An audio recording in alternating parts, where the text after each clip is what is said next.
بسم اللہ الرحمن الرحیم۔ دو انصاری بچوں کا ابو جہل کو قتل کرنا۔ حضرت عبد الرحمن بن عوف مشہور اور بڑے صحاب میں ہے، فرماتے ہیں کہ میں بدر کی لڑائی میں میدان میں لڑنے والوں کی صف میں کھڑا تھا۔ میں نے دیکھا کہ میرے دائیں اور بائیں جانب انصار کے دو کم عمر لڑکے ہیں۔ مجھے خیال ہوا کہ میں اگر کبھی اور مضبوط لوگوں کے درمیان ہوتا تو اچھا تھا کہ ضرورت کے وقت ایک دوسرے کی مدد کر سکتے۔ میرے دونوں جانب بچے ہیں، یہ کیا مدد کر سکیں گے؟ اتنے میں ان دونوں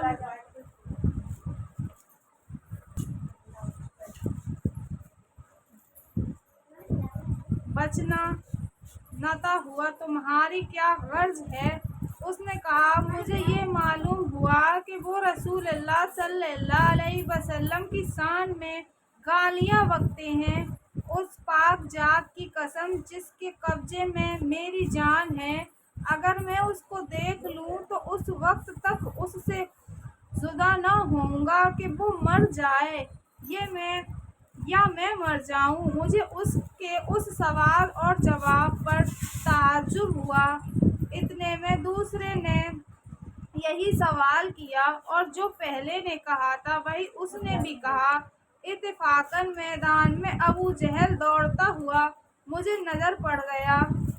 میں نے ان دونوں سے کہا کہ تمہارا مطلب جس کے بارے میں تم مجھ سے سوال کر رہے تھے وہ جا رہا ہے۔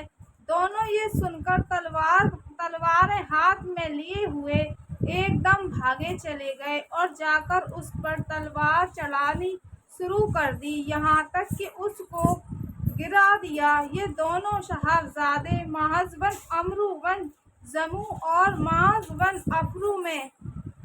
بن عمرو کہتے ہیں کہ میں لوگوں سے سنتا تھا کہ ابو جہل کو کوئی نہیں مار سکتا، بڑی حفاظت میں رہتا ہے۔ مجھے اسی وقت سے خیال تھا کہ میں اس کو ماروں گا۔ یہ دونوں صاحبزادے پیدل تھے اور وہ ابو جہل گھوڑے پر سوار تھا، صفوں کو درست کر رہا تھا۔ جس وقت عبد الرحمن بن عوف نے دیکھا اور یہ دونوں دوڑے تو گھوڑا سوار پر براہ راست حملہ کیا تھا، اس لیے ایک نے گھوڑے پر حملہ کیا اور دوسرے نے ابو جہل کی ٹانگ پر حملہ کیا، جس سے گھوڑا بھی گرا اور ابو جہل بھی گرا اور اٹھ نہ سکا۔ یہ دونوں حضرات اس کو ایسا کر کے چھوڑ آئے تھے کہ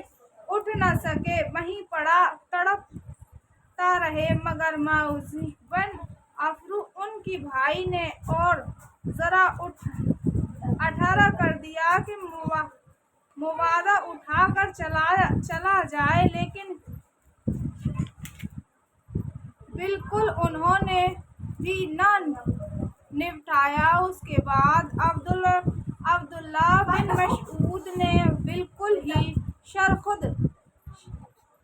سرخودہ کر دیا۔ معاذ بن عمرو کہتے ہیں کہ جس وقت میں نے اس کی ٹانگ پر حملہ کیا تو اس کا لڑکا اکرم ساتھ تھا، اس نے میرے مونڈھے پر حملہ کیا، جس سے میرا ہاتھ کٹ گیا اور صرف کھال میں لٹکا ہوا رہ گیا۔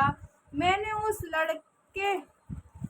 لٹکے ہوئے ہاتھ کو کمر کے پیچھے ڈال لیا اور دن بھر دوسرے ہاتھ سے لڑتا رہا، لیکن جب اس کے لٹکے رہنے سے دقت ہوئی تو میں نے اس کو پاؤں کے نیچے دبا کر زور سے کھینچا، وہ کھال بھی ٹوٹ گئی جس سے وہ اٹک رہا تھا اور میں نے اس کو پھینک دیا۔